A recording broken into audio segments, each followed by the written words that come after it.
syukur kepada Ilahi kerana kita masih dapat meneruskan lagi kehidupan daripada InsyaAllah ceramah pada pekan ini akan disampaikan oleh Ustaz Zulkarnain Hasan yang bertajuk Pahala dan Motivasi dalam Dakwah. Tanpa mengenai masa, Ana serahkan majlis kepada Ustaz Zulkarnain untuk menyampaikan ceramah beliau. Falyatafadhal mashkura.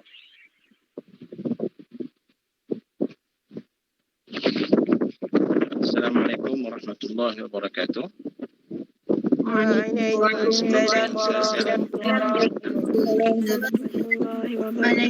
warahmatullahi wabarakatuh.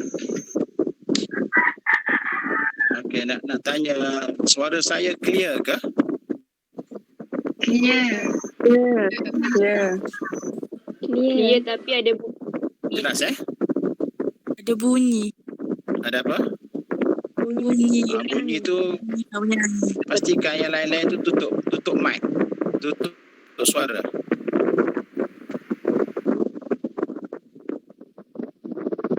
Okey. Okey, line clear Okey, saya anggap kalau tak ada apa-apa komen, saya akan teruskan. Saya menganggap suara saya didengari dengan baik oleh semua Ustaz.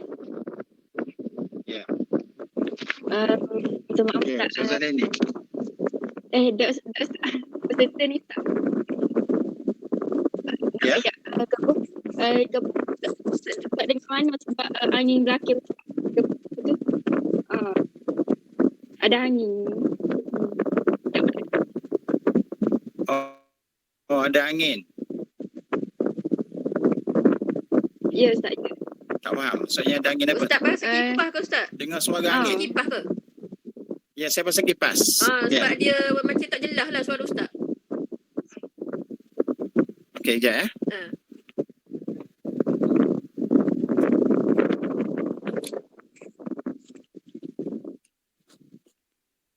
Okey, sekarang saya tutup kipas. Macam comel. Clear. Macam mana Ustaz? Masalahnya panas dah saya. Okey dah. Ustaz pasal menghala ke tepi lah. Kira kalau menghala ke laptop tu dia memang itulah bunyi. Oh, ya ke? Sahala. Okay, tak apa. Okey, anak yang send dia sampai dah? Dah sampai. WhatsApp tadi? WhatsApp dah ke admin tu. Jadi boleh tayang. Boleh tetap boleh tayang Mana awal siapa dia? Teknikal.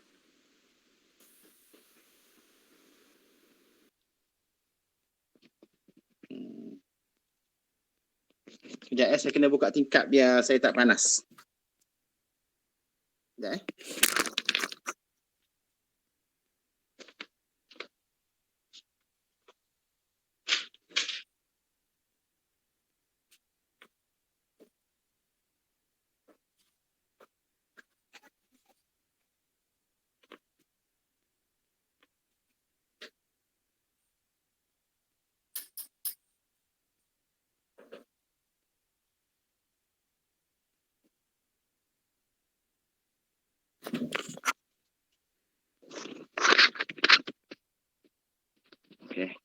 boleh mula insya-Allah. Assalamualaikum warahmatullahi wabarakatuh. Alhamdulillahirabbil alamin. Wassalatu wassalamu ala asyrafil anbiya'i wal mursalin wa ala alihi ajma'in wa ba'du. Yang dihormati al-fadilah pengerusi majlis. Seterusnya Al-Fadilah Ustazah Leni Kurniasih dan semua pimpinan pelajar, tidak ketinggalan semua peserta tamrin di kalangan pelajar-pelajar Ma'had Muhammadi Lil Banat yang dirahmati Allah sekalian. Alhamdulillah. Syukur setingginya kita panjatkan kehadratnya kerana pada petang yang berbahagia ini kita diizinkan untuk bersua dalam slot ataupun kita kata tamrin yang akan membincangkan sebuah tajuk yang tidak kurang pentingnya, iaitu mihnah dan tribulasi dalam perjuangan.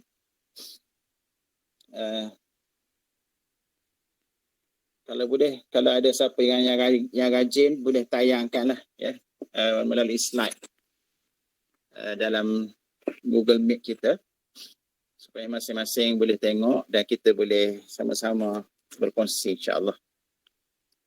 Okey, tajuk ini secara intisarinya ya, meliputi beberapa aspek.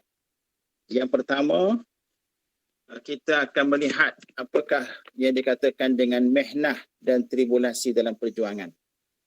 Ya, ma hiya al-mihnah. Mihnah dalam bahasa Arab, tribulasi dalam bahasa Inggeris. Dalam bahasa Melayunya ujian, ya. Kemudian yang kedua, kita akan menjelaskan sebab berlakunya mihnah dalam perjuangan Islam. Yang ketiga, kita akan menyoroti kisah pengorbanan orang terdahulu dalam memperjuangkan Islam untuk dijadikan sebagai panduan dan juga contoh bagi kita. Dan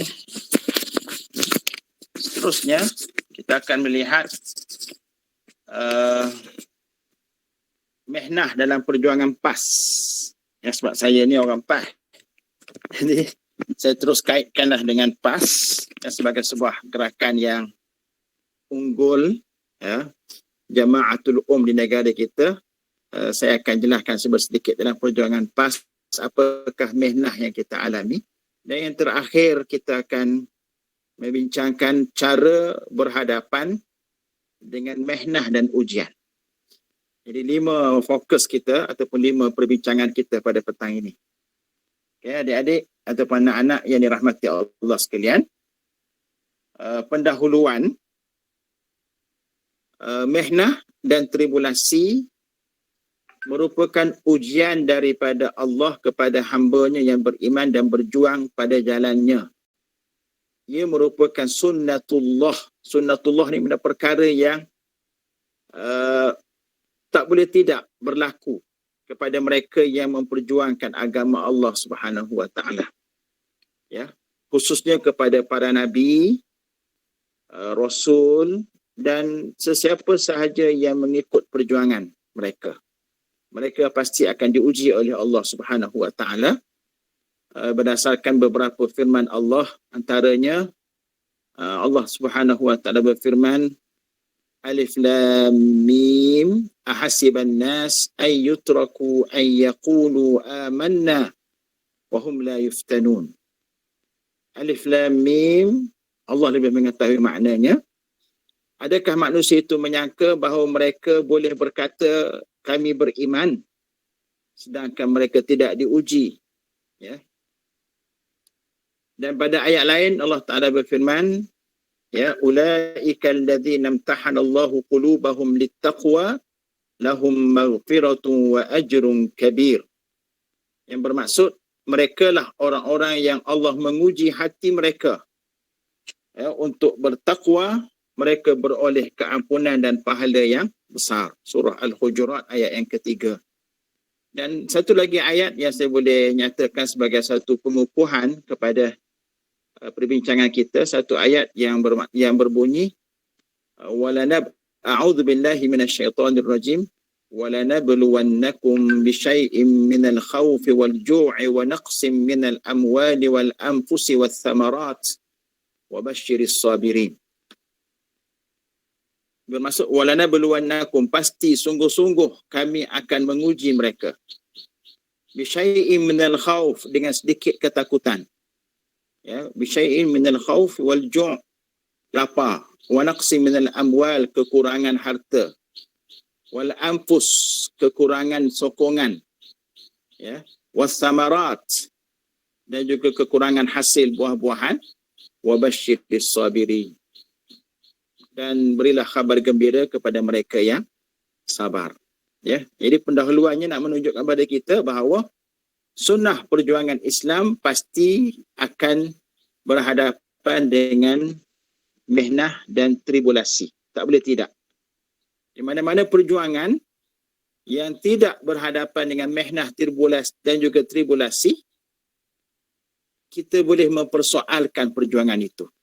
Ya, kalau kita berjuang, bekerja untuk tegakkan agama, tak ada siapa marah.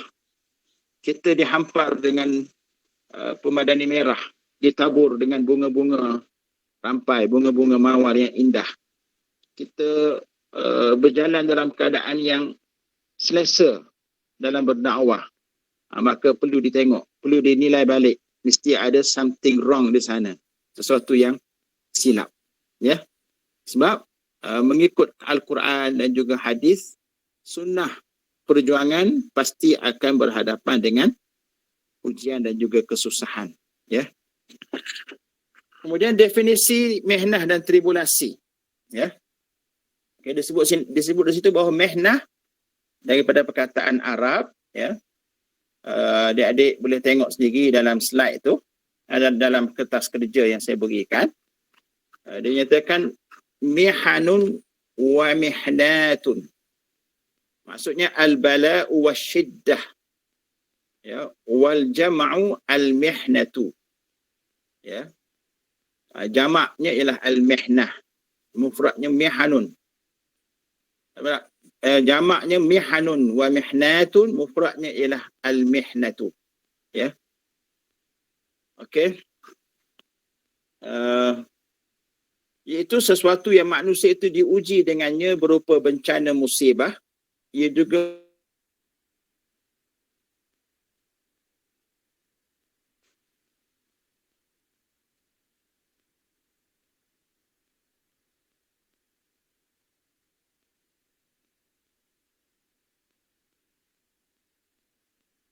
membawa maksud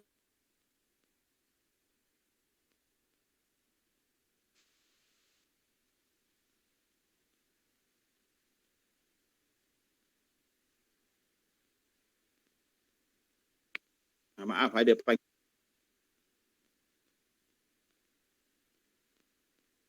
maaf ada panggilan tadi, ada gangguan sedikit. Saya teruskan insya-Allah. Tribulasi pula ialah daripada perkataan bahasa Inggeris yang berbunyi tribulation, yang membawa maksud yang samalah, masalah besar atau kesengsaraan. Ya, juga maksudnya ujian. Ya. Jadi lebih kurang dalam bahasa Arab, dalam bahasa Inggeris, dalam bahasa Melayunya kita gabungkan ialah segala bentuk kesusahan, kesengsaraan ataupun ujian yang dialami. Cuma saya nak fahamkan di sini pada semua adik-adik ataupun anak-anak, mihnah di sini jangan kita faham kesusahan ataupun kesengsaraan semata-mata. Ya. Termasuk juga ujian, ya, ialah kesenangan.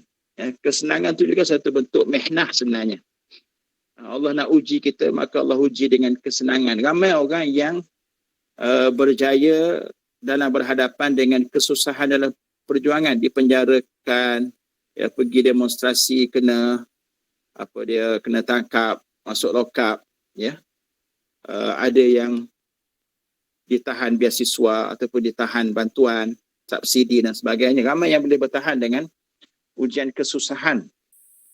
Tetapi ramai di kalangan pejuang-pejuang Islam tak boleh bertahan dengan ujian pangkat, kedudukan, kesenangan hidup dan juga habuan-habuan dunia yang ditawarkan oleh pihak pemerintah ataupun musuh-musuh Islam. Jadi anak-anak kena faham bahawa ujian itu bukan sekadar dalam bentuk kesusahan sahaja, bahkan dia juga merangkumi ujian kesenangan. Ya, kena faham begitu. Okey, kenapa mihnah dan tribulasi dalam perjuangan? Saya cuba ringkaskan. Terus saya masuk pada tajuk tu. Pertama, kita ambil. Kenapa orang marah bila kita mengajak melakukan perkara baik? Jadi yang pertamanya ialah perkara yang baik ataupun amal soleh itu bertentangan dengan nafsu mereka. Kerana nafsu manusia sentiasa menyuruh melakukan kejahatan. Jadi Bila kita nak ajak orang buat baik, nak ajak orang sokong Islam, laksanakan syariat, tegakkan agama, perkara ni bercanggah dengan nafsu manusia. Nafsu manusia inginkan keseronokan, inginkan keburukan, ya, maksiat. Tetapi bila kita ajak orang kepada kebaikan, dia canggah. Maka sebab itulah orang marah. Ya. Allah Subhanahu wa taala berfirman, A'udzu billahi minasyaitonir rajim, wa ma ubarri'u nafsi innan nafsa la'ammaratun bis-su' illa ma rahima rabbi. Boleh scroll ke bawah sikit, ya. Ke surat selepasnya. Maksudnya, dan tiadalah aku berani membersihkan diriku, sesungguhnya nafsu manusia itu sangat menyuruh melakukan kejahatan kecuali orang yang telah diberi rahmat oleh Tuhanku. Surah Yusuf ayat 53. Ya. Jadi dakwah kita untuk ajak manusia kembali pada Allah, kembali pada syariat, tegakkan agama ni bercanggah dengan nafsu manusia. Sebab itulah bila mana kita berjuang, kita akan berhadapan dengan halangan, kita akan berhadapan dengan kesusahan. Sebab ramai manusia yang mengikut hawa nafsu. Itu yang pertama, ya. Yang kedua, ya, bisikan syaitan yang sentiasa menggoda manusia agar meninggalkan perkara baik. Ya, syaitan ni dia musuh kita dan dia tidak akan berhenti untuk merosakkan kita, memusnahkan kita dengan godaannya. Maka bila kita nak buat kebaikan, syaitan akan menghalang. Syaitan akan menghasut, ya, manusia-manusia lain untuk lawan kita, untuk hancurkan kita. Itu sebab kenapa kita berhadapan dengan ujian. Ya. Yang ketiga, tarikan dunia dan kehidupan. Di mana manusia memang tertarik dengan keindahan dunia dan berasa mahu hidup selamanya. Ya, dunia ni tempat yang sementara, tetapi dunia ini merupakan disebut dalam Quran, disebut mata'ul ghurur, fama mata'ul hayatid dunya fil akhirati illa qalil. Ya, dan dunia dinyatakan sebagai mata'ul ghurur, kesenangan yang menipu. Jadi manusia yang tidak memahami agama, tidak menghayati agama, mereka nakkan kepada dunia. Sedangkan dunia ini semuanya akan hancur. Ya. Kita yang berjuang untuk agama, keutamaan kita ialah akhirat. Walal akhiratu khairul laka minal ula. Ya. Sesungguhnya akhirat itulah lebih baik bagi kamu berbanding dengan dunia. Ya. Okay. Kemudian tiga sebab utama, ya. Dinyatakan kenapa bila kita berjuang, kita berhadapan dengan kesusahan, kita berhadapan dengan ujian, ya, halangan daripada musuh-musuh kita. Okey, seterusnya didatangkan kepada kita satu ayat, ya, surah Al-Baqarah ayat 214 itu, ya, menceritakan kepada kita tentang ujian. A'udzu billahi minasyaitonir rajim. Am hasibtum an tadkhulul jannah walamma ya'tikum mathalul ladzina khalu min qablikum massathumul ba'sa'u wad-dharra wa zulzilu hatta yaqula ar-rasul wal ladzina amanu ma'ahu mata nasrullah ala inna nasrallahi qarib. Apakah kamu mengira bahawa kamu akan masuk syurga padahal belum datang kepadamu cubaan sebagaimana orang-orang terdahulu sebelum kamu? Mereka ditimpa oleh malapetaka dan kesengsaraan serta digoncangkan dengan macam-macam cubaan sehingga berkatalah Rasul dan orang-orang yang beriman bersamanya, bilakah datangnya pertolongan Allah? Ingatlah sesungguhnya pertolongan Allah itu sangat dekat. Ya. Okay, ini peringatan daripada Allah bahawa syurga itu mahal harganya. Kita tak akan dapat syurga dengan sekadar duduk berehat, tak berjuang, berseronok dengan anak isteri, shopping hujung minggu, piknik. Ya. Hidup kita hanya sekadar itu. Maka syurga tak akan kita terima. Sebab syurga itu hanya akan kita perolehi setelah kita berhadapan dengan kesusahan, ujian dan juga mihnah, tribulasi. Dalam satu hadis disebut bahawa ala inna sil'atallahi ghaliyah, ala inna sil'atallahi jannah. Ketahuilah bahawa barang tukaran Allah itu mahal harganya, dan ketahuilah bahawa barang tukaran Allah itu ialah syurga. Kita kena bayar dengan harga yang mahal. Kita kena korbankan perasaan kita, hatta kena korbankan masa, nyawa kita, baru kita dapat syurga. Apa yang berlaku di Palestin baru-baru ini, ramai para syuhada mengorbankan diri mereka untuk Islam. Kita tengok mayat-mayat mereka dalam keadaan yang tersenyum. Kenapa? Sebab mereka nampak dah tempat akhir mereka. Jadi kita pun kalau nak kelebihan seumpama itu, kena bersama dengan Islam, bersama dengan perjuangan Islam, kena buat sesuatu untuk agama. Korbankan masa, korbankan jiwa raga, korbankan tenaga, fikiran yang ada pada kita untuk tegakkan agama. Okey, kemudian kita lihat tajuk bentuk-bentuk mihnah dan tribulasi. Mihnah tribulasi ni banyak. Antaranya dia kata penyiksaan yang menyakitkan hati yang datang daripada para pendukung kebatilan. Penyiksaan yang menyakitkan hati, maknanya mungkin ugutan, ataupun kita kata sindiran, ataupun apa saja serangan-serangan media massa yang ada pada hari ini. Media massa arus perdana, media massa dalam Facebook ke dalam WhatsApp ke, kita berdepan dengan musuh-musuh yang menghentam perjuangan Islam, menyindir perjuangan Islam, menuduh, memfitnah perjuangan Islam. Kita tengok apa yang berlaku pada Tok Guru Haji Adi kita, Datuk Seri Presiden kita, yang difitnah dengan macam-macam fitnah. Tapi alhamdulillah Tok Guru kita ni, dia tak baca Facebook, dia tak baca WhatsApp. Dia baca handset dia pun handset apa dia, cak ayam je. Jadi dia tak fikir sangat benda tu. Bagi dia teruskan perjuangan sebagaimana biasa.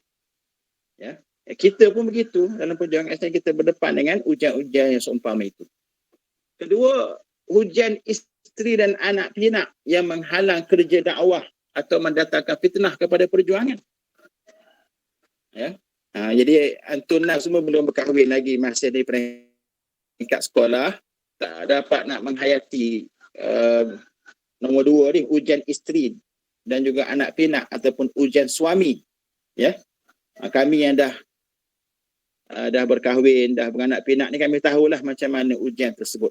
Jadi faktor ataupun bentuk yang kedua ni saya sebut saja sebagai satu langkah persediaan kepada anak-anak lah. Nanti dah berkahwin, jangan sampai dengan sebab kita berkahwin kita tinggalkan perjuangan, ikut suami kita yang tak bersama dengan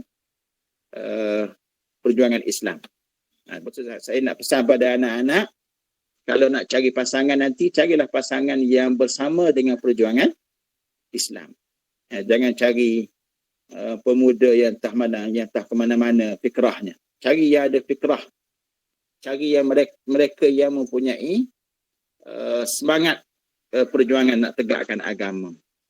Boleh ke tu adik-adik ataupun anak-anak semua Ini pesanan saya lah selaku seorang ayah ataupun orang tua Yang ketiga, ujian kekayaan, kesenangan dunia yang datang melimpah. Ini saya sebut tadi ni.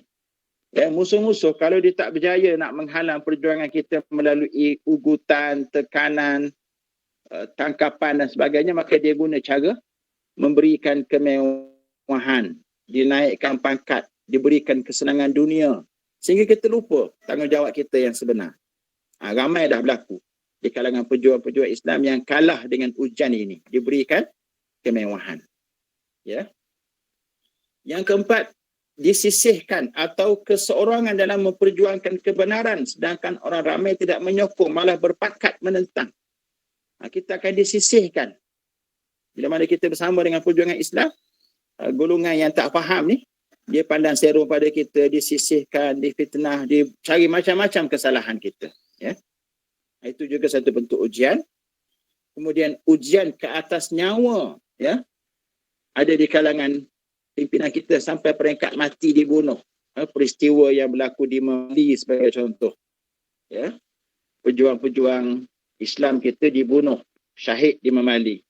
Ya, kemudian Profesor Zulkifli Muhammad, bekas Presiden PAS, ya, dirancang untuk dibunuh sehingga berlaku aksiden, ya, selepas dia berucap di Dewan Zulkifli Muhammad di Kota Baru.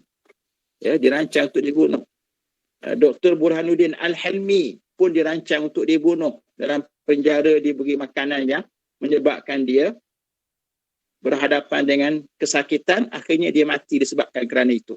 Ya, kalau kita lihat di luar sana, kalau di Kelantan ni, kita lihat Ketua Pemuda PAS Kelantan, Samad Gol, ya, Samad Gol, ya, pun dibunuh dengan cara dikapak kepalanya, mati syahid, ya, Samad Gol.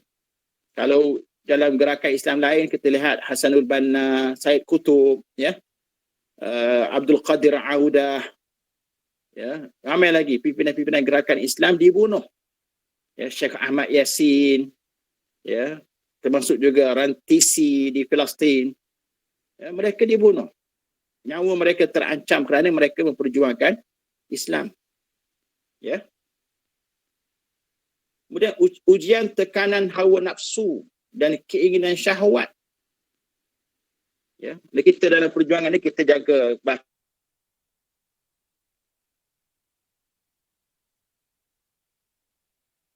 batas-batas aurat kita, batas-batas pergaulan. Ya, contohnya ialah kalau kaum muslim kan ada muslimin. Tapi disebabkan kerana kita bersama dengan gerakan Islam, kita kena jaga batas-batas itu. Jadi kadang-kadang nafsu kita mendorong kita untuk melakukan keburukan. Ya, tambah dengan ada gadget sekarang ni, ada handset, mudah kita nak berhubung dengan lelaki yang kita berkenan. Kadang-kadang kita hanyut dengan nafsu syahwat kita. Itu satu bentuk ujian juga. Ya. Ujian cintakan dunia dan benci kepada kematian. Hubbud dunia wa karahiyatul maut. Ya, malas untuk berjuang.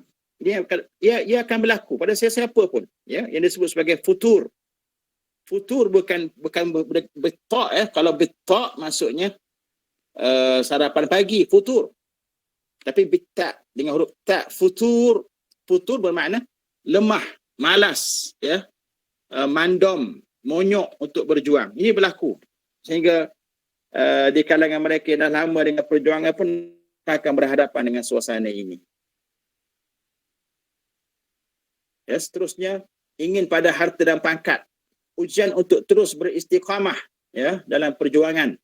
Dan ujian lambatnya mencapai kejayaan dan juga kemenangan. Dah lama dah berjuang, tak dapat lagi Putrajaya. Dah dapat dah Putrajaya sekarang ni, tapi masih lagi belum terlaksananya syariat. Banyak lagi unsur-unsur maksiat dalam kerajaan Perikatan Nasional sekarang ni yang tak dapat kita hapuskan lagi. Ya, maka sikap kita kena sabar. Ya, insya-Allah kita mengharapkan dengan kebijaksanaan kepimpinan kita yang ada sekarang ini, kita mampu untuk melonjakkan Islam dengan pakatan yang ada ataupun dengan perikatan yang kita telah jalinkan dengan rakan-rakan kita. Okey, kemudian kita lihat sorotan sejarah. Mehnah tribulasi yang berlaku pada golongan terdahulu. Ini sebagai satu motivasi, contoh kepada kita. Kita lihat di kalangan para rasul, ya. Para rasul, mereka berhadapan dengan ujian. Nabi Adam alaihissalam berhadapan dengan godaan syaitan ketika dalam syurga sehingga makan, ya, syaitan ataupun dia mempengaruhi Nabi Adam untuk makan buah yang diharamkan, menyebabkan mereka tersinggung. Nabi Ibrahim berhadapan dengan Raja Namrud, yang zalim, dibakar hidup-hidup, tapi Allah menyelamatkannya. Nabi Musa berhadapan dengan Fir'aun yang zalim, ya. Kemudian kita lihat Nabi Nuh alaihissalam berdakwah 950 tahun berhadapan dengan kaumnya. Ya, Nabi Ayub diuji dengan kesakitan, ya. Kemudian kita lihat lagi ramai lagi di kalangan nabi-nabi yang berhadapan dengan ujian. Nabi Isa alaihi salam, ya. Hatta Nabi kita Muhammad sallallahu alaihi wasallam tidak kurang ujiannya, ya. Bahkan kalau kita nak banding dengan kita pada hari ini, tak terbanding. Nabi sampai ke peringkat pergi berperang, patah gigi, berhadapan dengan luka, ya. Dia ancam untuk dibunuh dan macam-macam, diracun, ya. Dan dikatakan oleh setengah ulama, Nabi SAW wafat disebabkan kesan racun yang telah pun diberikan oleh seorang wanita Yahudi ketika mana Nabi kita berhadapan dengan peperangan Khaybar, ya. Dia dijamu dengan peha kambing yang diracun. Nak beritahunya, ujian yang dihadapi oleh para nabi ini begitu hebat, ya. Dalam hadis disebut inna asyaddan nasi bala'an al-anbiya'u thumma al-amsal thumma al-amsal thumma al-amsal fal-amsal. Mana orang yang paling banyak berhadapan dengan ujian ialah para nabi. Kemudian thumma yalunahum, kemudian mereka yang meneruskan perjuangan mereka di kalangan para sahabat. Kemudian thumma al-amsal fal-amsal, kemudian mereka yang seumpama mereka, termasuklah kita pada hari ini yang mewarisi perjuangan para nabi dan juga para sahabat, ya, ridwanullahi alaihim ajma'in. Seterusnya, mihnah dan tribulasi para sahabat. Ya, kalau ada anak, bacalah kisah para sahabat. Memang kita akan dapati kehidupan mereka penuh dengan ujian. Ya, diseksa, dibakar Yasir. Ya, isterinya bernama Sumayyah, seorang wanita. Allah memberi kehormatan ataupun kemuliaan kepada wanita dengan mentakdirkan orang yang pertama syahid dalam Islam ialah seorang wanita, iaitu Sumayyah, ibu kepada Ammar.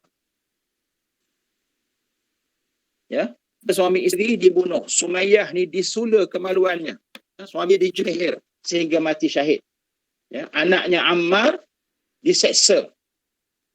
Ya, sehingga Nabi berkata kepada keluarga Yasir, sabran ala Yasir, inna maw'idakumul jannah. Sabarlah wahai keluarga Yasir, sesungguhnya balasan kamu ialah syurga. Ya. Bilal Ar-Rabah, Bilal bin Rabah, ya, diletakkan batu besar di dadanya di tengah panas terik matahari. Ya, dia tak meninggalkan agama. Terus dia istiqamah dengan berkata ahadun ahad, ahadun ahad. Ya.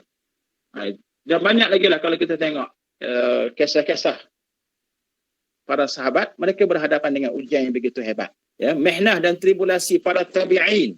Ya, kita lihat apa yang berlaku kepada Imam Abu Hanifah. Ya, Imam Abu Hanifah di rotan 110 kali di zaman Khalifah Abu Ja'far Al-Mansur.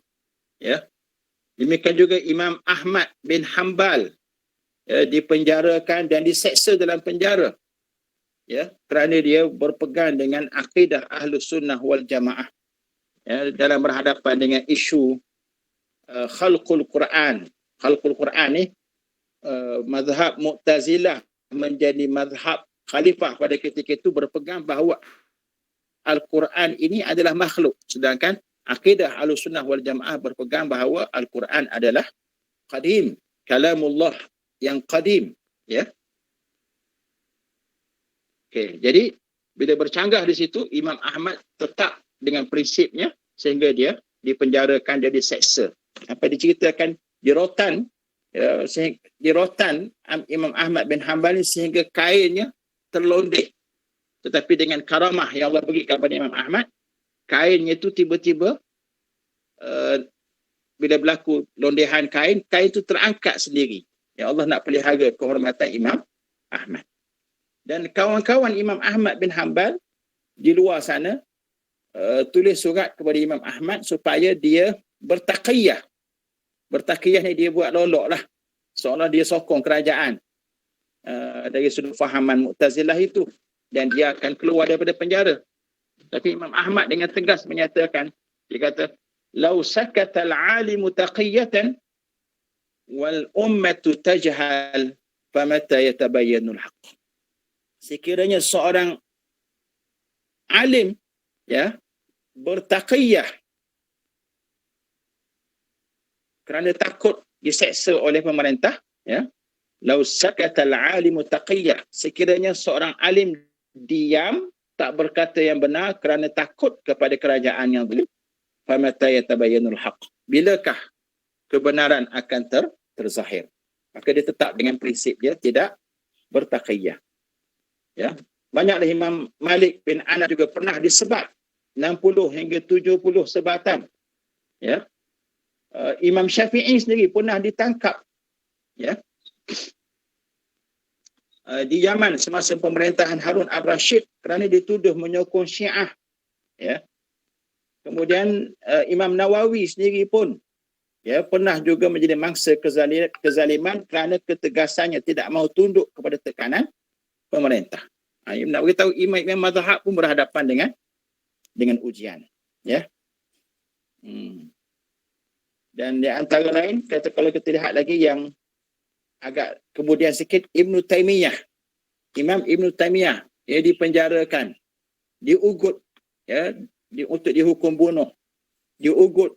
Bukan diugut, pernah dihalau, dibuang daerah. Tetapi Ibn Taymiyah dengan tegas menyatakan, sekiranya, ya, aku dihalau ataupun dibuang daerah, maka itu adalah merupakan rehlah bagiku, ya, peluang untuk aku melancong.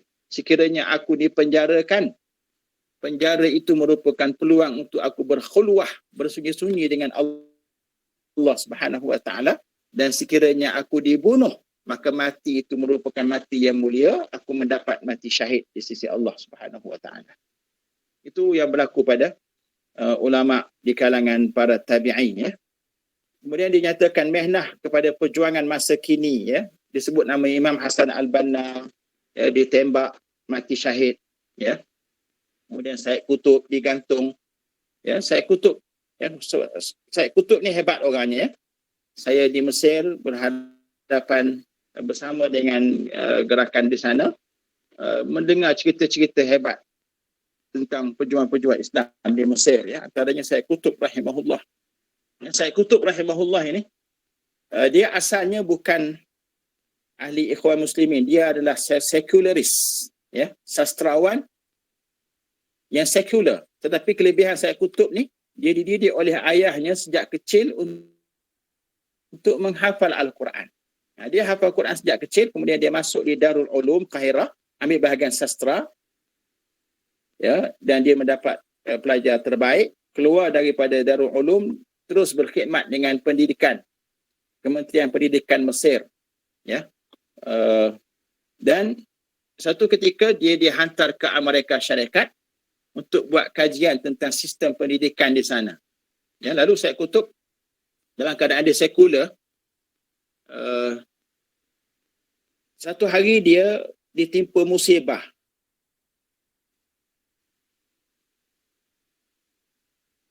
Dia sakit demam panas, teruk, sehingga dimasukkan ke hospital, duduk dalam ward beberapa hari. Semasa berada dalam ward, Said Qutb melihat satu suasana yang pelik,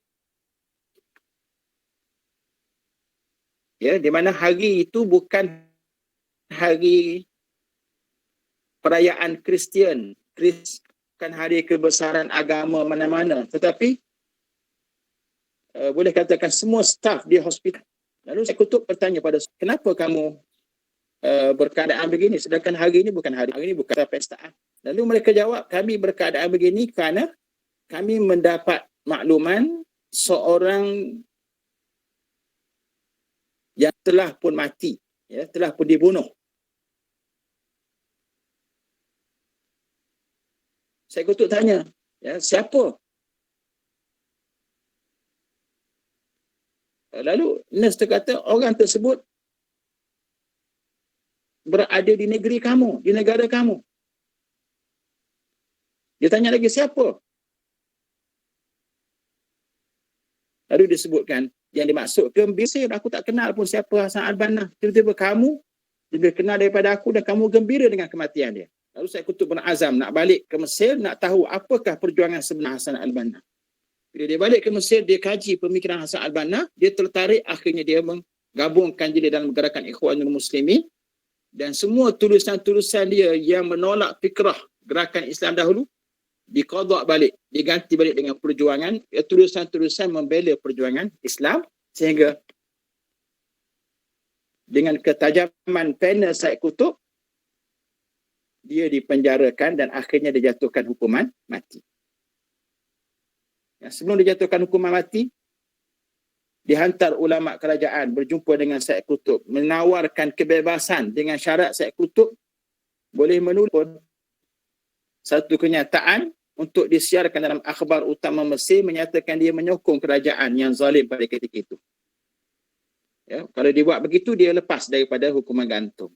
Lalu Said Qutb menjawab kepada ulama kerajaan tadi, katanya, dia tunjuk jari ni, jadi tunjuk, dia kata, ma kana li asbu'is sababah, tidaklah jari tunjuk aku ini, alladhi yashhadu fi kulli salah, yang bersaksi setiap kali sembahyang dalam tasyahud akhir, alla ilaha illallah, bahawa tiada Tuhan melainkan Allah, wa anna Muhammadan Rasulullah, dan bahawa Nabi Muhammad itu pesuruh Allah, liyaktuba kalimat at-ta'yidi li hakim adh-dhalim, mahu aku gunakan untuk menulis bagi menyokong kerajaan yang zalim, tidak sekali-kali. Lalu Said Qutb pun akhirnya digantung. Lepas tu digantung pun dia dalam keadaan senyum, ya. Dan sebelum digantung datang lagi ulama kerajaan minta dia supaya dia mengucap 2 kalimah syahadah. Said Qutb menjawab dengan tegas, katanya, inni qad qultuha wa addaitu haqqaha. Aku sebenarnya bukan telah mengucapkan, aku sebenarnya telah mengucapkan kalimah ini dan aku telah tunaikan hak-hak kalimah ini. Dengan sebab aku tunaikan hak kalimah inilah, maka pada hari ini aku digantung. Lalu dia pun digantung dalam keadaan walaupun dia mati, tetapi perjuangannya, jihadnya, tulisannya hidup sampai hari ini. Itu kehebatan Asy-Syahid Said Qutb rahimahullah. Ya. Okey, panjang cerita tu. Demikian juga jemaah kita, jemaah Islam PAS, ya, yang ditubuhkan pada 23 Ogos 51, ya, di Butterworth, Seberang Perai. Hasil daripada kesedaran para ulama dan pencinta Islam dalam usianya yang menjangkau, sekarang dah bukan 40 dah, ni dah 50-60 tahun dah. Ya, ketika itu PAS menempuh arus gelombang yang penuh dengan pahit dan maunya. Ya, tribulasi kepada batang tubuh pada pemimpinnya dan kepada parti sendiri telah dialami selama 4 dekad dalam berbagai bentuk. Antaranya ialah boleh tengok sendiri tu, PAS tak dibenarkan memakai simbol bulan bintang, penyokong PAS ditekan di segenap peringkat, bantuan subsidi tak diberikan. Kerajaan Malaysia membentangkan rang undang-undang kuasa darurat tahun 77. Lanjutan itu berlakulah kejatuhan kerajaan PAS di Kelantan, ya. Pembunuhan terhadap pemimpin PAS, ya, Samad Gol, ya, yang dikapak. Ya, kemudian Osman Talib di Lubuk Merbau pun dibunuh. Peristiwa Memali yang dipimpin oleh Ustaz Ibrahim Libya. Semua itu merupakan bentuk-bentuk ujian. Ya, kemudian yang saya sebut tadi lah, Dr. Burhanuddin Al-Halmi, Ustaz Bakar Cik, Mak Sabu ada situ. Ni Mak Sabu dulu ni. Waktu tu dia bersama dengan PAS. Sekarang dia dah tak bersama dengan kita lah. Ya. Bunyamin Yaakob, ya, almarhum, semua mereka diuji, dipenjarakan. Ya. Boleh tengok sendiri. Kemudian kita masuk tajuk Mehnah dan Tribulasi sebagai tarbiyah kepada perjuangan. Ya. Kita kena ingat, Allah sengaja mendatangkan ujian untuk tapis kita. Adakah kita benar-benar ikhlas, istiqamah dalam perjuangan? Ya. Kenapa Allah datangkan ujian pada kita? Tak lain tak bukan ialah kerana tarbiyah, nak didik kita. Yang pertama, ujian membersihkan diri orang beriman supaya keimanan mereka semakin mantap dan bertambah kuat dan lebih berdedikasi berjuang pada jalan Allah. Ya, ingat, bila kita diuji, itu sebagai tanda Allah nak tengok kita ni istiqamah ataupun tidak. Nak tamhis, nak tapis. Adakah kita lulus ataupun kita gagal. Ya, ujian mendidik pejuang supaya lebih tangkas dengan keazaman yang lebih kuat. Sesungguhnya dakwah yang benar tidak mungkin dapat berdiri dengan mudah dan tidak boleh dijual beli dengan harga yang murah. Ya. Jadi kita lihat pejuang-pejuang yang sentiasa diuji ni, dia menjadi orang yang dah, kita kata dah kalih ya dengan ujian, dia menjadi orang yang lebih tangkas, lebih bersemangat untuk terus berjuang. Macam mana kita lihat di Palestin sana, rakyatnya dia ajar dengan situasi perang. Maka kita lihat anak-anak pun dah sampai ke peringkat dah biasa sangat dah dengan bom, dengan senjata, sehingga mereka tak kisah kalau mata syahid. Tribulasi akan melahirkan manusia yang kuat jiwa, mampu membawa kebangkitan Islam di zaman ini. Ya, kemudian tribulasi berperanan mendidik generasi pejuang menjadi sabar. Ya, para mujahid menjadi para mujahid yang gugur dan menghadapi siksaan dan penjara menjadi sumber inspirasi, lambang pengorbanan dan ketahanan kepada generasi baru. Jadi bila kita cerita kisah-kisah perjuangan orang dulu yang telah berkorban, yang telah mati syahid, yang dipenjarakan, dia merupakan satu inspirasi, sebagai satu tasji', ya, nak beri semangat pada kita untuk terus berjuang. Ya. Okey. Disebut lagi mehnah dan tribulasi sebagai satu bentuk saringan ataupun tapisan. Didatangkan ayat ahasiban nas ayyutraku ayyaqulu amanna wa hum la yuftanun. Kemudian didatangkan walaqad fatanna alladhina min qablihim fala ya'lamanna Allahu alladhina sadaqu wa la ya'lamanna al-kadhibin. Apakah manusia mengira bahawa mereka dibiarkan saja mengatakan kami beriman sedangkan mereka tak diuji? Nak beritahunya, ujian satu bentuk penapisan. Sebab dalam jemaah kita ni ada orang yang tidak ikhlas, ada orang yang bercirikan munafik, yang ada kepentingan tertentu dalam perjuangan. Orang macam ni bila diuji dia akan lari. Tapi orang yang beriman benar-benar, dia akan istiqamah, dia akan sabar, dia akan tetap pendirian walau apa saja ujian yang mendatang, sama ada kesusahan ataupun kesenangan. Okey, yang terakhirnya bagaimana menghadapi ujian? Ya. Nak hadapi ujian ni macam mana? Dia nyatakan di sini yang pertamanya, pendukung perjuangan Islam hendaklah tabah dan gigih menghadapi berbagai cabaran dan tekanan. Jadi kita kena kata. Sabar, ya, walaupun apa yang berlaku, insya-Allah selepas kesusahan pasti ada kemudahan. Inna ma'al usri yusra. Ya, inna ma'al usri yusra. Selepas kesusahan kita akan berhadapan dengan kemudahan, insya-Allah. Ya, pendukung Islam jangan bertindak mengikut emosi, tapi mestilah mengikut peraturan dan panduan yang ditetapkan oleh syariat. Jadi apa-apa yang berlaku dalam parti kita, dalam jemaah kita, yang mana musuh pada hari ini cuba untuk provok, buat sesuatu sehingga kita melatah. Ya, jadi kita sebagai pendukung perjuangan Islam jangan melatah, jangan beremosi. Ya, yang penting kita kekal bersama dengan jemaah, beri kepatuhan dan juga ketundukan kepada kepimpinan kita. Ya, dan kita beri siqah pada mereka untuk memimpin parti kita, walaupun berhadapan dengan bermacam-macam tuhmahan dan fitnah daripada musuh. Atur strategi dengan baik dalam menghadapi musuh supaya mereka tidak mempunyai ruang yang banyak untuk menyerang pendukung Islam. Kena berstrategi. Mendidik dan membina jiwa dengan ketahanan, menerusi tamrin ataupun latihan kerohanian yang dapat meningkatkan ketahanan jiwa dari masa ke semasa. Mana tarbiyah ruhiyah itu, semayang berjemaah, qiyamul lail, baca Quran, zikrullah, istighfar, ya, semua amalan-amalan tu, al-maqsurat dan sebagainya, kena istiqamah. Ya, insya-Allah bila kita istiqamah dengan amalan, Allah beri kekuatan pada kita. Ya. Bersedia mengorbankan apa saja. Mereka hendaklah dilatih dengan semangat berkorban sepanjang masa. Jadi ajar diri kita berkorban. Ya, masa, wang ringgit, ya, perasaan kita, fikiran kita, kita kena ajar sentiasa berkorban, insya-Allah kita akan mampu menghadapi ujian. Ya.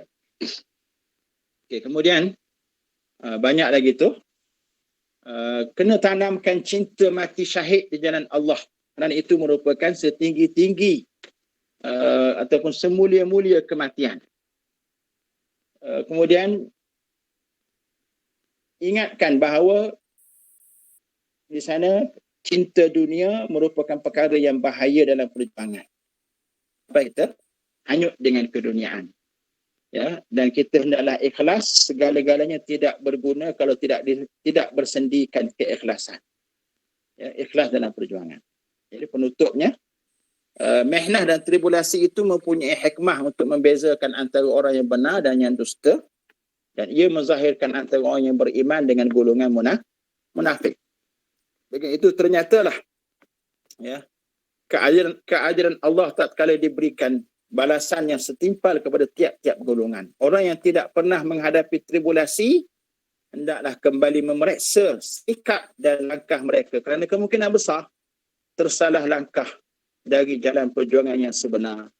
Tribulasi dalam perjuangan adalah sunnah Allah yang mesti berlaku kepada siapa sahaja yang berjuang untuk tegakkan agama Allah Subhanahu Wa Taala.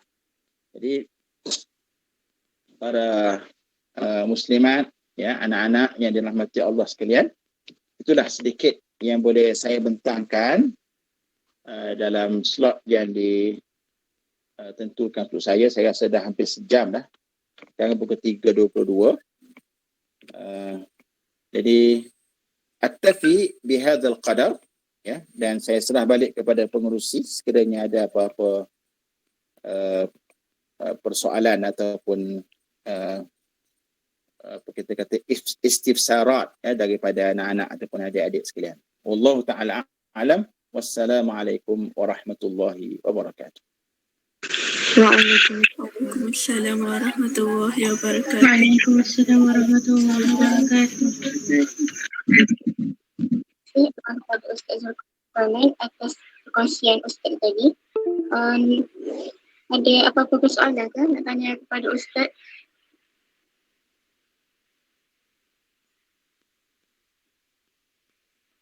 Ada soalan? Sila, jangan malu, sila.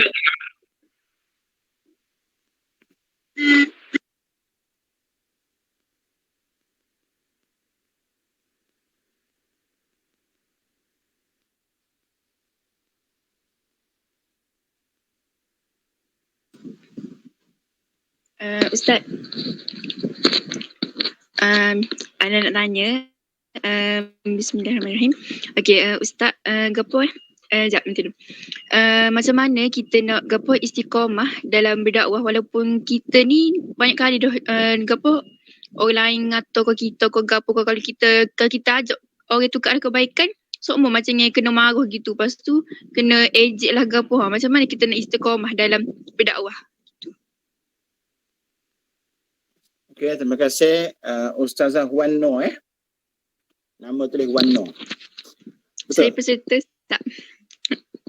Benar Bazilah. Tak apa, kita panggil Ustazah belaka sebab daripada Mahak. Okey, baik Ustaz.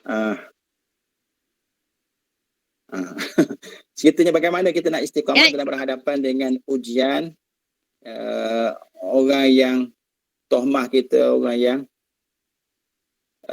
tak terima dakwah kita, orang kata macam-macam pada kita lah. Gitulah pada kita gini. Cara nak istiqamahnya mudah. Yang pertama, kita ingat balik apa yang telah berlaku kepada umat-umat yang terdahulu. Ya.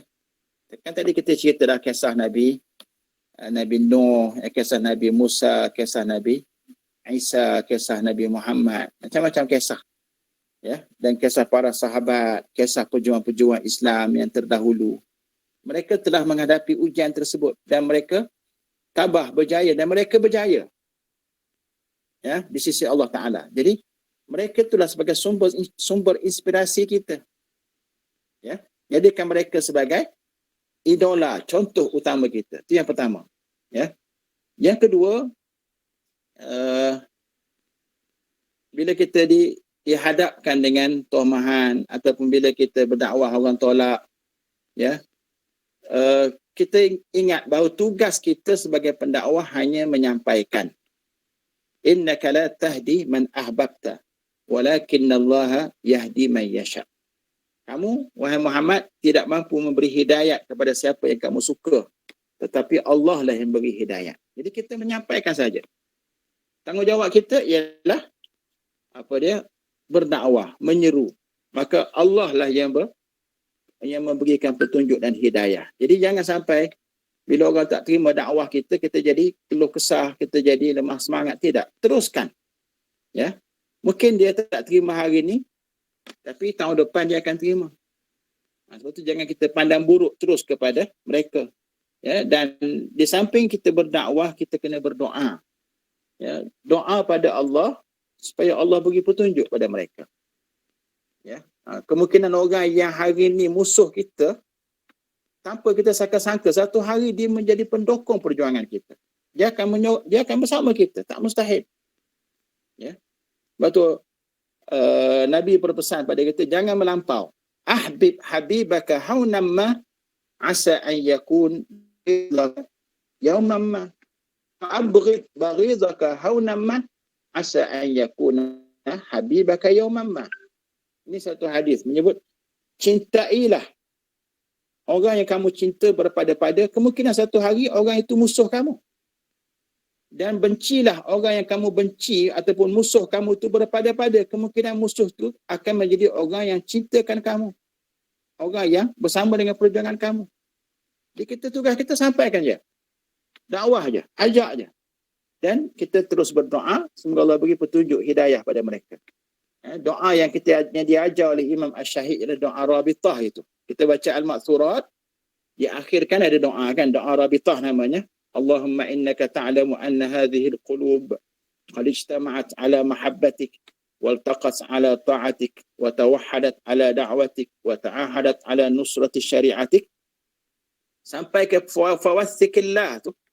Fawassikillahumma rabitataha tu. Ya Allah, eratkanlah ikatan antara hati-hati kami. Hati-hati ini. Maknanya, kalau boleh bayangkan muka mad'u yang kita nak ajak dia bersama perjuangan kita. Ada setengah kenyataan menyebut sebelum baca doa tu, sebelum baca doa Rabithah, kita baca Allahumma inna hadha iqbalu laylik wa idbaru naharik wa aswatu du'atik faghfir lana. Kita ulang 3 kali bacaan itu dan bayangkan muka orang yang memusuhi kita tu. Semoga Allah beri petunjuk pada mereka untuk bersama dengan kita. Sebab tu tidak ada istilah give up, tidak ada istilah lemah semangat dalam perjuangan. Ya. Tugas kita sampai dan kita doakan semoga Allah beri petunjuk pada mereka. Jadi itu dia ada antara kaedah ataupun cara supaya kita tidak lemah semangat dan kita terus beristiqamah. Dan kalau boleh, anak-anak, jangan berseorangan.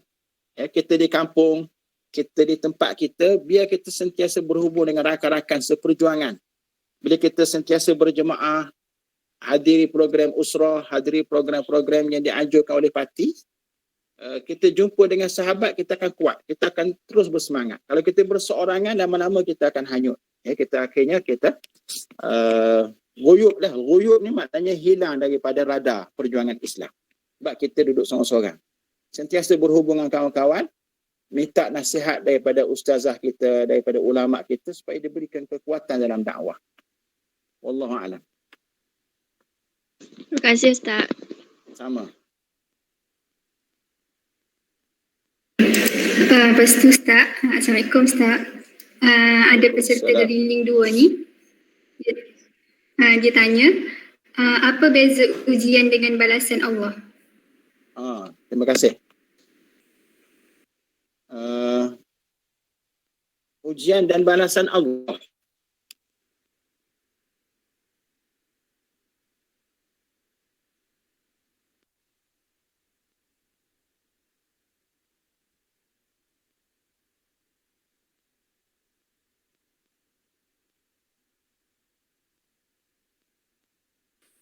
Sekat Ustaz. Benar.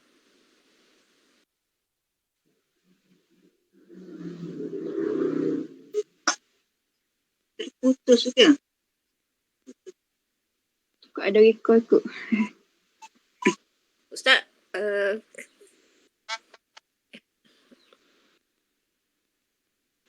pernah relax kejap.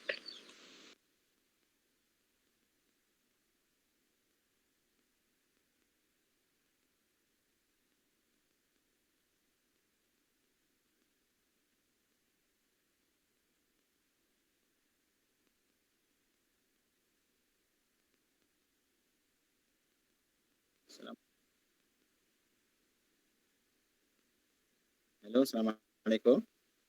Waalaikumsalam warahmatullahi Maaf, saya pakai handset ni, handset saya panas. Dia berhenti dengan sendiri. Saya pasang kipas. Handset pun panas juga. Macam mana, boleh dengar ke? Boleh. Boleh dengar. Okey, jelas. Okey, ceritanya. Beza antara ujian dan balasan Allah. Itu ya? Terima kasih pada yang bertanya. Okey, begini. Saya boleh ubah sedikit soalan tu. Apa beza antara ujian dan bala? Boleh tak? Bala ni balasan Allah lah. Ujian ni ujian. Okey. Ujian tu kita anggap sebagai ibtila. Ya, ibtila ataupun kita kata mihnah. Beza antara keduanya begini. Saya nak buat sedikit perbandingan, ya, supaya mudah faham. Contohlah, saya nak ke masjid, kita kata. Ya. Saya naik basikal.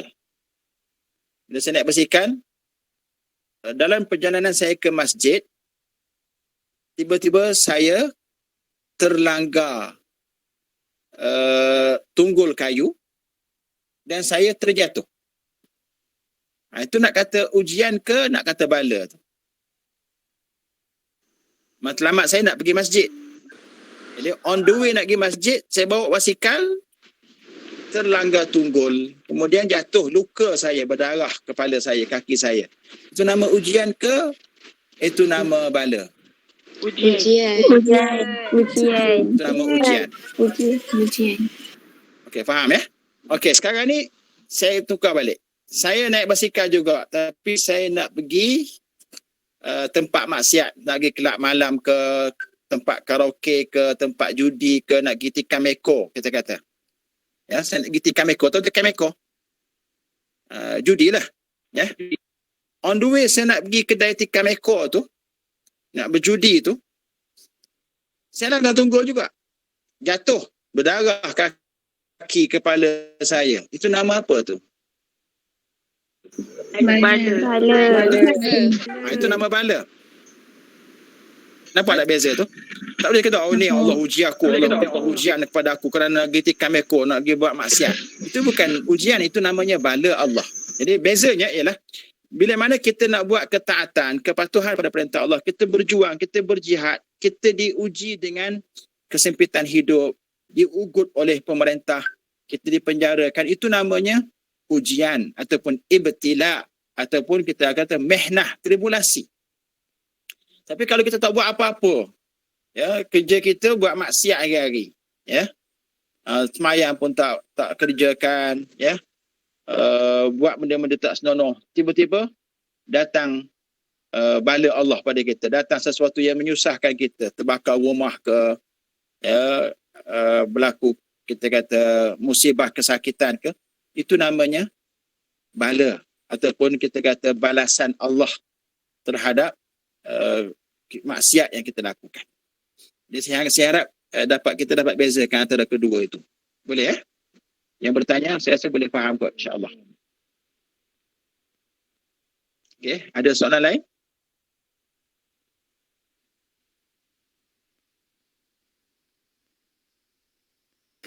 Ada Ustaz sekejap.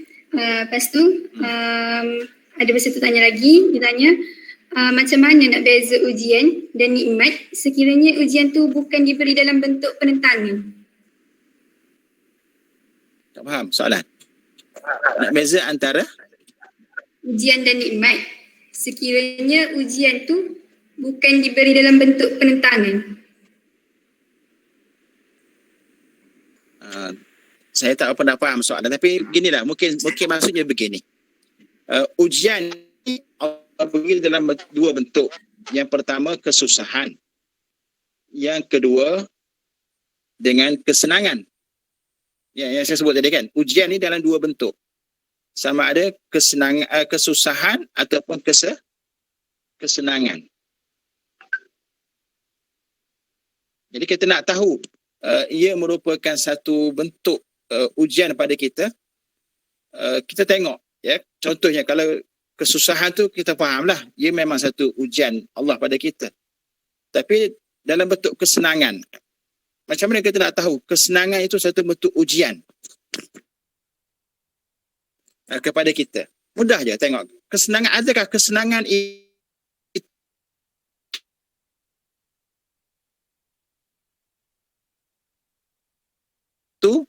dapat kesenangan, kita teruskan perjuangan. Jadi kalau kita mendapat nikmat, mendapat kesenangan, kemewahan dalam keadaan kita terus istiqamah, itu bukan nama ujian sebenarnya. Bukan menghalang perjuangan kita. Contohlah, kita sekarang dapat kerajaan, ya, kemudian dilantiklah pimpinan kita sebagai menteri, timbalan menteri. Adalah sedikit kemewahan di situ. Dengan kemewahan itu, menteri-menteri di kalangan pimpinan kita, dia tidak hanyut dengan jawatan tersebut. Bahkan dia menggunakan kemewahan tersebut untuk Islam, untuk beri bantuan, untuk gerakkan perjuangan. Maka itu merupakan satu nikmat, ya, yang baik.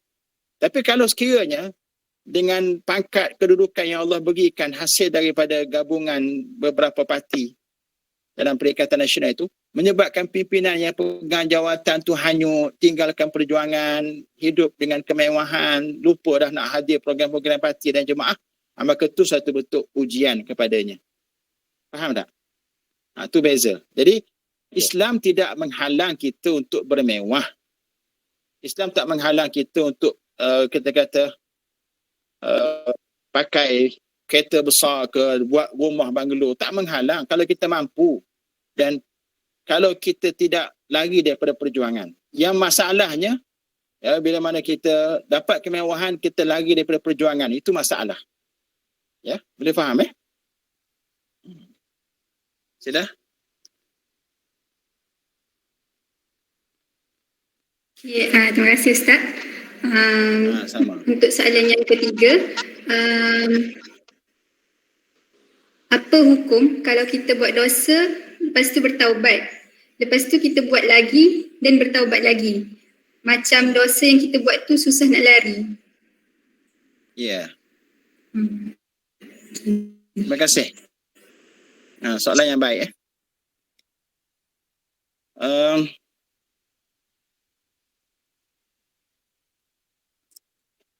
Saya cadangkan adik yang bertanya ni, tolong baca buku La Tahzan.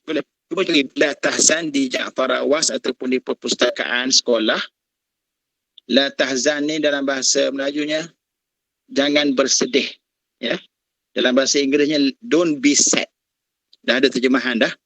Dalam buku La Tahzan itu ada satu tajuk berkenaan dengan Allah itu Maha Pengampun, Maha Penyayang. Ya. Selagi mana kita adalah hamba Allah, bila mana kita buat kesalahan, kemudian kita bertaubat, kemudian kita terlanjur lagi buat kesalahan, selagi mana kita masih lagi seorang Islam, kita masih diberikan nyawa oleh Allah Ta'ala, maka kita kena ingat Allah Maha Pengampun. Ya. Allah Maha Penyayang. Besar mana pun dosa kita, selain daripada syirik, bila mana kita taubat, Allah akan terima taubat kita. Dan Allah suka kepada hamba-Nya yang bertaubat. Dia datangkan satu hadis bagaimana seorang hamba Allah naik kenderaan untanya, pergi ke tengah padang pasir. Kemudian di atas untanya ada minuman, ada makanan, ada keperluan dia. Dia seorang-seorang. Kemudian dia berehat di bawah sepohon pokok. Dalam keadaan dia berehat, dia tertidur. Kemudian lepas bangkit tidur, dia tengok untanya hilang. Ya, bila untanya hilang, bermakna apa? Makanan tak ada, minuman tak ada. Dia tak boleh nak balik. Dan dia akan mati kelaparan di situlah. Maka dia pun dalam keadaan begitu kecewa, dia bersandar di pohon pokok, kemudian dia tertidur lagi. Selepas dia bangkit tidur, tiba-tiba untanya datang balik. Datang balik bersama dengannya. Maka dia terlalu gembira dengan kedatangan unta itu, maka nyawanya akan dia terus akan hidup, makanan ada, minuman ada, dia boleh balik. Dan disebabkan terlalu seronok, dia kata, ana rabbu wa anta abdi, dia kata. Ana rabbuka, aku Tuhan kamu dan kamu adalah hamba aku. Terbalik cakap. Sepatutnya dia hamba Allah, Allah Tuhan dia, tapi dia terbalik cakap kerana terlalu gembira. Nampak tak? Jadi nak bandingkan, dalam hadis tersebut menyatakan Allah lebih gembira daripada orang tersebut. Orang yang logiknya mati kerana tak ada makanan minuman, gembira selepas datang balik kenderaannya, sebenarnya Allah lebih gembira daripada orang itu bila mana seorang hamba itu beristighfar dan bertaubat kepadanya. Jadi saya nak ambil kesimpulan, besar mana dosa kita walaupun berulang-ulang, tapi kita bertaubat kepada Allah tanpa kita jemu, Allah akan terima taubat kita. Cuma dari segi adabnya kita perlu faham, bila mana kita telah bertaubat, sepatutnya kita terus istiqamah dengan amalan Islam, tidak mengulangi balik kesalahan lama. Dari segi adabnya begitu sepatutnya. Kalau kita buat salah kemudian bertaubat, buat salah lagi, taubat lagi, seolah-olahnya kita mempermain-mainkan Allah. Itu dari segi adab dan juga akhlak. Tapi dari segi hukumnya, walaupun kita buat salah macam mana pun, berulang macam mana pun, bila kita bertaubat, Allah Maha Pengampun. Sehingga sebelum nyawa sampai ke gargarah, sampai ke kerongkongan, masa tu dah tak boleh taubat dah. Yang macam Fir'aun. Fir'aun dia bertaubat, tapi waktu nyawa dah sampai dekat halqum, baru dia mengaku, amanna bi Rabbi Musa wa Harun. Aku beriman dengan Tuhan Nabi Musa dan Nabi Harun. Waktu nak mati dah.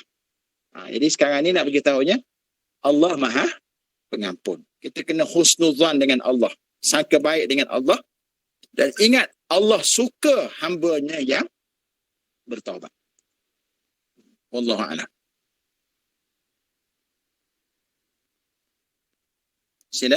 Okey, terima kasih Ustaz. Sama. Seterusnya, dia tanya, apa pendapat Ustaz, kita ada kawan yang bukan Islam dan dia save nombor kita. Lepas tu kita juga save nombor dia, dan dia boleh nampak kita share status dakwah dan sebagainya dengannya.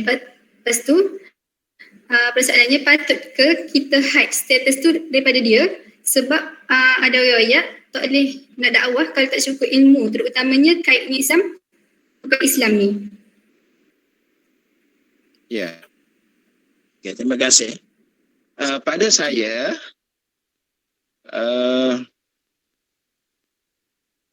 dalam isu yang seumpama ini, berdakwah ini memang memerlukan ilmu, tetapi kita perlu faham bahawa jangan sampai kita tidak berdakwah dalam keadaan kita belum lengkap ilmu. Faham jadi Nabi sebut balighu anni walau ayah, sampaikan daripada aku walaupun satu ayat.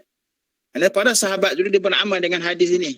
Dia dapat sesuatu walaupun sikit, dia terus sampaikan pada manusia. Dia tak sampai jadi alim, dapat BA, PhD dalam bidang-bidang agama baru nak jadi ustaz, nak berdakwah, nak jadi pendakwah selebriti dan sebagainya. Dia ada. Dari segi Islam, apa yang kita tahu walaupun sedikit kita sampaikan, itu dah dikira sebagai satu dakwah dan diterima oleh Allah Ta'ala.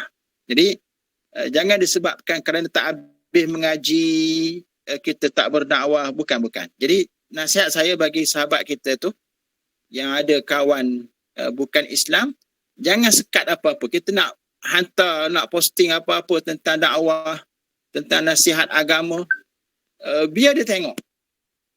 Sebab tak ada apa perkara yang menyakitkan hati dia sebenarnya.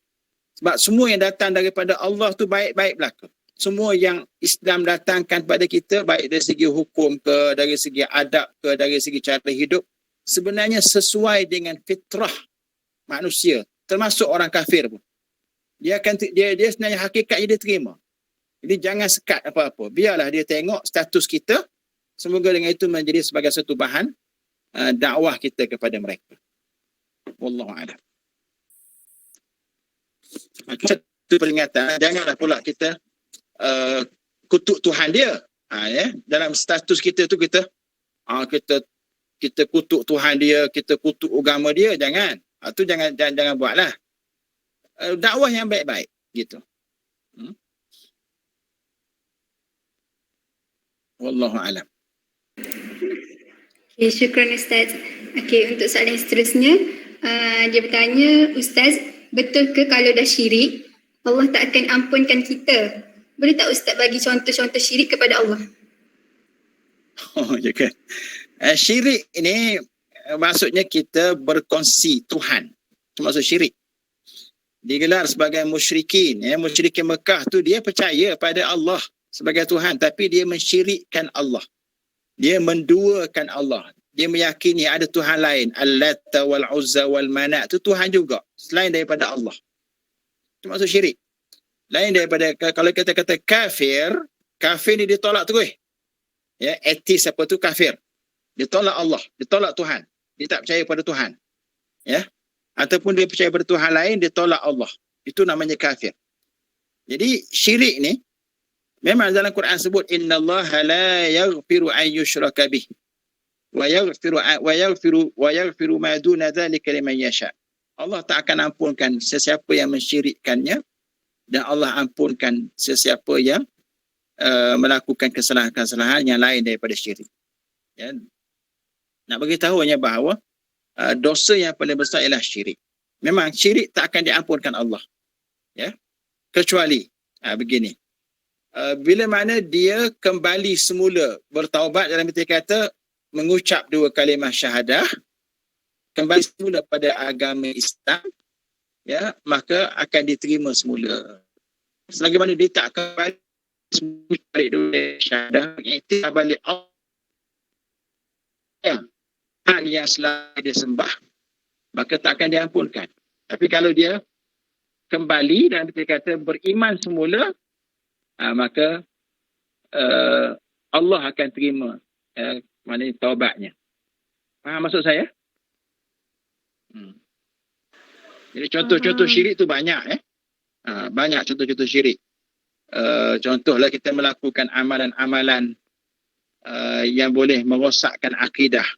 Ya, percaya pada bomoh.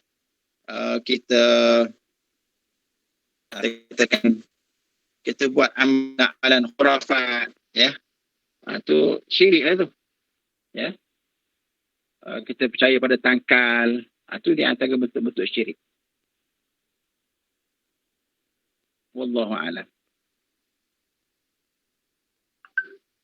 Sila, ada lagi? InsyaAllah untuk link 2 tak ada dah. Alhamdulillah. Jadi kalau tak ada apa dah, saya ucapkan terima kasih kepada penjur dan juga kepada semua anak-anak sekalian kerana sudi mendengar selotih saya pada petang ini. Semoga digolongkan dalam amal soleh kita insya-Allah. Dan saya tengok ramai petang ni, sekarang ni ada 89 orang. Tadi ada 90 lebih. Maknanya tak berubah kehadiran tu. Saya harap masing-masing walaupun duduk di rumah, tidak berhimpun setempat, kita dapat beri tumpuan terbaik dan dapat beramal dengan apa yang kita bincangkan. Wallahu ta'ala a'lam. Wassalamualaikum warahmatullahi wabarakatuh. Waalaikumsalam warahmatullahi wabarakatuh. Waalaikumsalam warahmatullahi wabarakatuh.